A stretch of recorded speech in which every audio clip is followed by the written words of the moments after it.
Hello, Assalamu alaikum, my dear students, viewers, and friends. Many days later, I will introduce myself in front of you because অনেক ঈদ গেল অনেক দিন ধরে আমি অনেক ক্লাস দিচ্ছি না কারণটা হলো আমি একটু টেম্পোরারি ডিজিজ ছিলাম মানে অসুস্থ ছিলাম so today I will discuss on how to correctly you can write paragraph and you will get a correct number from paragraph in the exam. Okay, so let's guess the class. Okay, let's see. Paragraph ভালো করে একটু শোনো। Paragraph, what is the meaning of the paragraph? প্যারা কথা হলো অধ্যায়। বলো তো একটু কি? প্যারা মানে হলো অধ্যায়, আর গ্রাফ মানে হলো সংযোজন। তো প্যারাগ্রাফ মানে হলো অর্ধেকে সংযোজন করা। Included the passage included the four part. Okay, it's called of paragraph. Paragraph চারটা প্যারায় লিখতে হয়। আমি আবার বলতেছি, প্যারাগ্রাফ কয়টা প্যারায় লিখতে হয়? চারটা। স্যার কেন আমরা চারটা প্যারাগ্রাফ লিখব? Why will write paragraph within four parts? Because you have to get a great number from paragraph in the exam of English. You can remember four part about paragraph because paragraph is there four letters. So paragraph that's mean within four part included the passage is called of paragraph. Okay, প্যারাগ্রাফের মধ্যে চারটি letter একটু খেয়াল করো, 1 2 3 4, right? এই চারটা letter প্যারাগ্রাফের মধ্যে, তার মানে আমার প্যারাগ্রাফ কটা পার্টে লিখতে হবে? চারটা পার্টে। আমি আগে তথ্যগুলো দিব, তারপরে তোমাকে চিত্র দ্যাটস মিন ম্যাপ আঁকে বোঝাই দিব প্যারাগ্রাফ কীভাবে লিখতে হয়। তা গ্রাফ মানে হলো সংযোজন। গ্রাফ মানে কি? সংযোজন। তার লেখা সঠিকটা নিয়ম আমি দেখে নিই, যাও।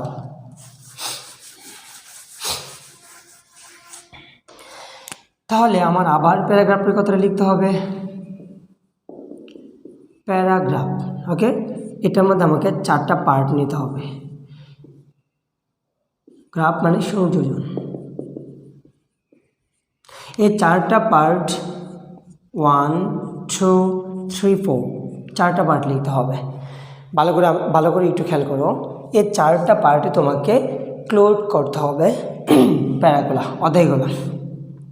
তো প্রথম যে পার্টটা হবে, প্রথম পার্ট মানে first part, second part, third part, fourth part. এই চারটা পার্টের মধ্যে সবচেয়ে তোমাকে ফোকাস করতে হবে 4 নাম্বার পার্টটা। That's mean end of the passage you will force that time the teacher when the teacher will watch your face, that time the teacher is inquire about you. Paragraph is very monetable, okay, very gorgeous writing, so the teacher will provide the number, a great number, okay, and then you will glad. So একটু খেয়াল করো, প্যারা আমাকে চারটা প্যারা লিখতে হবে, first part, second part, third part, fourth part. সবচেয়ে বেশি আমাকে ফোর্স করতে হবে এই প্যারায়, ফোর্থ প্যারাটায় ফোর্স করতে হবে। বুঝতে পেরেছ? এখন আমরা যাব যে প্যারাগ্রাফ কীভাবে লিখব, প্যারাগ্রাফ লেখার উপায়, সঠিক লেখার উপায়। তো মনে করো এটা একটা পেজ, তোমাদের পরীক্ষার হলের খাতা, আমি ডিজাইন করে নিলাম, সুন্দর হবে।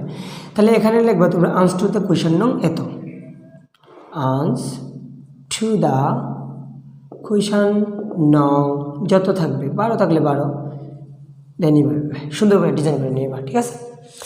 স্যার আপনি এত ডিজাইন করেন কেন? শোনো, তুমি যখন একটা ড্রেস পরো তখন তুমি ওইটা মনে রাখো যে আমার ড্রেসটা যদি গর্জিয়াস লুক আনে তাহলে I will glad on myself, আমি নিজের উপরে খুশি হই।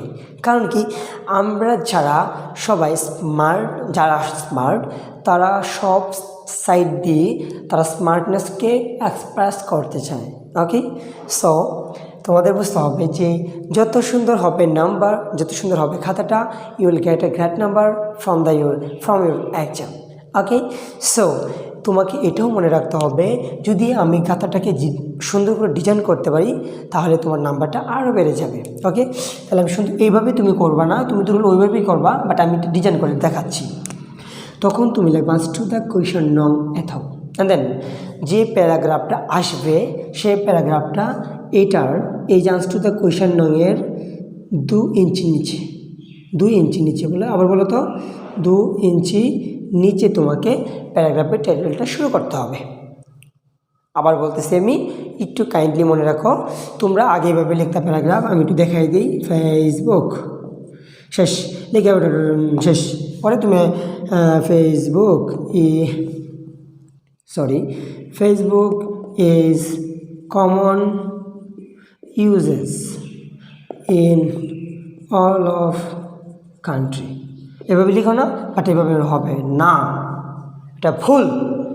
তোমাকে এটাকে রাইটভাবে লিখতে হবে। তোমরা কেন নাম্বার পাও না জানো? কারণ তোমরা যে প্যারাগ্রাফের সঠিক নিয়মটা জানো না, তাই। ওকে, দেখো তোমাদের এই ক্লাসটা করানোর জন্য আমি প্রচুর পরিমাণে ঘামছি, আমাকে লাইট ফ্যান অফ করে আমাকে ভিডিওটা করতে হচ্ছে।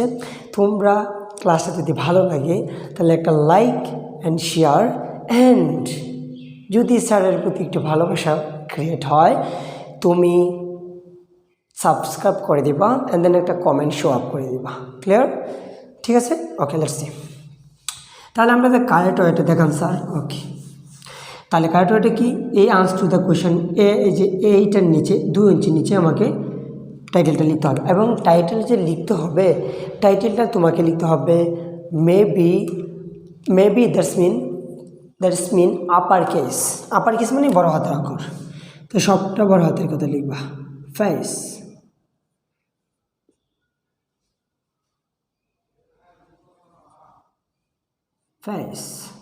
ফেসবুক এই যে আপার কেসে লিখবা। এই আনসার টু দ্য কোয়েশ্চন 2 ইঞ্চি নিচে, ঠিক আছে, অনুমান করে। তারপরে তুমি নিচেতে এটা আন্ডারলাইন করবা, না ভুল, এটা করা যাবে না। তোমাকে এইটার উপর দিয়ে 2টা অ্যাপোস্ট্রফিতে দিতে হবে। আমি একটু বলি, মনে করো তুমি একটা পাঞ্জাবি কিনলা, ওই পাঞ্জাবিটা হঠাৎ তোমার একটা অ্যাক্সিডেন্ট হয়ে গেল, সেই অ্যাক্সিডেন্টে তোমার পাঞ্জাবিটা ছিঁড়ে গেল, অনেকটা ছিঁড়ে গেল, তখন তুমি ওটাকে সেলাই করে নিয়ে আসলাম, বাট ওই পাঞ্জাবিটা কি আগের মতো গর্জিয়াস থাকবে? নো, ওইটা রিজেক্টেড হয়ে যাবে। সেমভাবে একটা গর্জিয়াস লুকের মধ্যে যখন আন্ডারলাইন করা হয় তখন সেটাকে এরকম রিজেক্টেড হয়ে লাগে, ঠিক আছে। তুমি এটাকে এত সুন্দর করে অ্যাপোস্ট্রফি দেওয়ার কারণটা কি? মনে করো একটা মেয়ে যখন বিয়ে হয় তার ক্ষেত্রে কিন্তু তোমরা দেখবা যে তাকে অলংকার দিয়ে সাজিয়ে রাখে, অনেক সুন্দর গর্জিয়াস লাগে, বাট যখন ওই মেয়েটার বিয়ে হচ্ছে কিন্তু তার কোনো অলংকার নেই, তখন তাকে কিন্তু এত সুন্দর লাগে না। তার জন্য একটা বুঝো, একটা মেয়ে যখন অলংকার বলে সুন্দর লাগে, সেমভাবে এই টাইটেলটাকে এভাবে অ্যাপোস্ট্রফি আকারে দিলে ওই মেয়ের মতো অলংকারের মতো লাগে। সো দেখো ক্লাসটা। তারপরে তোমরা কি করবা, এই ফেসবুক এটা আপার কেস লেখার পরে এই যে ফেসবুকের প্রথম লেটারটা যেই প্যারাগ্রাফটা আসবে সেই প্যারাগ্রাফের ফার্স্ট লেটারটা নিচে 1.5 ইঞ্চি নিচে, 1.5 ইঞ্চি। আবার একটু মনে রাখবা, আনসার টু দ্য কোয়েশ্চন 2 ইঞ্চি নিচে, আর টাইটেলটা 1.5 ইঞ্চি নিচে, প্রথম লেটার ভালো কথা, প্রথম লেটারটার নিচে সোজাসুজি। আবার বলতেছি, এই টাইটেলটার 1.5 ইঞ্চি নিচে, আপার প্রথম লেটারটা অনুযায়ী এখান থেকে প্রথম লাইন শুরু করতে হবে। আমি কি দিলাম, Facebook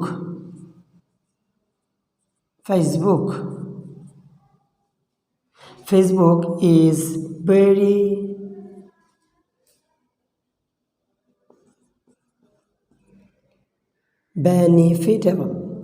beneficial for the human. Okay,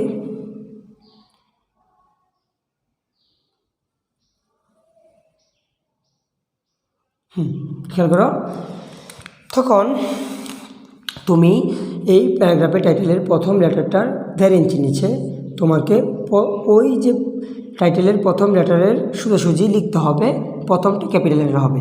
শুরু করবা, প্রথম লাইন যেই পর্যন্ত সীমাবদ্ধ থাকবে, দ্বিতীয় লাইন এই রুল বরাবর শুরু হয়ে প্রথম লাইনের মধ্যে সীমাবদ্ধ থাকবে। যদি বেড়ে যায়, যদি মনে করো হিউম্যান বিং একটু বেড়ে যায়, তাহলে কি সুন্দর লাগবে। মনে করো তুমি একটা পাঞ্জাবি বানিয়েলা, সেক্ষেত্রে প্রথম পাঞ্জাবিটার পিছনটা একবার হাঁটু মানে পায়ে তালা পর্যন্ত চলে গেছে, আর প্রথমটা হাঁটু বরাবর। তোমাকে পাঞ্জাবিটা সুন্দর লাগবে? নো, কারণ ওইটা ইনক্রিজ হয়ে গেছে। সেমভাবে একটা খাতার মধ্যে যদি আউট হয়ে যায় তাহলে এটা ভালো লাগে না। ওকে, এক সোজাসুজি রাখতে হবে। প্রথম লাইনটা যেই পর্যন্ত সীমাবদ্ধ থাকবে, দ্বিতীয় লাইনটা তার সীমাবদ্ধ থাকতে হবে। স্যার এটার টেকনিক কী দিতে দেওয়া যায় আমি বলি, সেটা হলো খাতাটা যে পর্যন্ত থাকবে এই পর্যন্ত লিখে ফেলবো, তাহলে তো ওই লাইনটা লেখা যায়। এইভাবে প্রথম প্যারা শেষ করবা। শেষ করার পরে তোমাকে প্রথম প্যারা শেষ, আমাকে কটা পার্ট লিখতে হবে? 2, 3, 4। তা আমাদের প্রথম পার্ট শেষ, এখন আসবো দ্বিতীয় পার্ট। দ্বিতীয় পার্টটা আমাকে লিখতে হবে এই প্যারাগ্রাফ। আবার দেখো, প্যারাগ্রাফের টাইটেলের সোজাসুজি প্রথম লাইন লিখতে হবে। হ্যাঁ, এদের সোজাসুজি লিখব, দ্য user is দেখো তোমার দ্বিতীয় স্টেপটার প্রথম লাইনটা আবার এইটা সোজাসুজি হয়েছে, ঠিক আছে, দ্বিতীয় লাইনটা। তারপরে তুমি আবার এখান থেকে রুল বরাবর থেকে শুরু করবা। রুল বরাবর শুরু করো, the user is remarkable, the every story in about them। তাহলে আবার প্রথম লাইনটা দ্বিতীয় লাইনটা সীমাবদ্ধ থাকবে। এইভাবে তোমাকে দ্বিতীয় প্যারা শেষ করতে হবে। তারপরে তুমি আবার থার্ড প্যারা শুরু করবা। থার্ড প্যারার প্রথম লাইনটা এই প্যারাগ্রাফের প্রথম লাইনে সোজাসুজি লিখতে হবে। তারপর থার্ড প্যারাগ্রাফ শেষ করার পর তোমাকে চতুর্থ প্যারাগ্রাফ শুরু করতে হবে। কীভাবে দেখে নাও। চতুর্থ প্যারা শুরু করার পূর্বে তোমাকে একটা লাইন লিখতে হবে, সেটা হলো the conclusion of this passage। তুমি 4 নম্বর পার্টটার প্রথম যে লাইনটা এটা লিখবা, এটা মুখস্থ করে লিখবা সবাই। এটা লিখবা এই প্যারাগ্রাফে টাইটেলের সোজাসুজি লিখতে হবে। চতুর্থ প্যারাটার প্রথম লাইনটা এটা লিখবা, কেমন? The conclusion of this passage. পরে তুমি আবার আগের মতো লিখতে থাকবা, মনে থাকবে। এটা প্যারাগ্রাফের ক্ষেত্রেও, এটা কম্পোজিশনের ক্ষেত্রেও। যদি তুমি এইভাবে কমপ্লিট করতে পারো, you will get a great number from your exam. Okay, কারণ এটা হলো সিস্টেম। ক্লিয়ার? তোমাকে বানাইতে দিল তোমাকে শার্ট, তুমি বানিয়ে ফেলে গেঞ্জি, হলো এটা। তার জন্য এই রাইট ওয়েটা যদি তুমি লিখতে পারো, তাহলে তুমি পরীক্ষায় 10 থেকে 8-9 পাবা। ঠিক আছে? তো নেক্সট আমার যারা এই ক্লাসটা ভালো লেগেছে তারা সবাই কমেন্ট করো, পরে নেক্সট তোমাদের কি প্রবলেম ইংলিশ গ্রামারে সেইগুলা ইনক্লুডেড করে কমেন্টে জানিয়ে দাও। ক্লিয়ার? অ্যান্ড দেন সবাই বন্ধুদের মাঝে শেয়ার করে দিবা। ওকে, আরেকটা কথা, সেটা হলো ইংলিশ এর ভয় দূর করতে হবে জয়কে করে নিতে হবে, বরং ইংলিশকে পড়িয়ে দিতে হবে মালা। দ্যাটস মিন খালি Papon sir is here, English is doubt clear. মনে থাকবে? তাহলে খালি পাপন স্যার আছে যেখানে, ইংলিশের টেনশন নেই সেখানে। ওকে, নো মোর টুডে, আও ফেয়ারওয়েল ফ্রম ইউ। ওকে, আসসালামু আলাইকুম।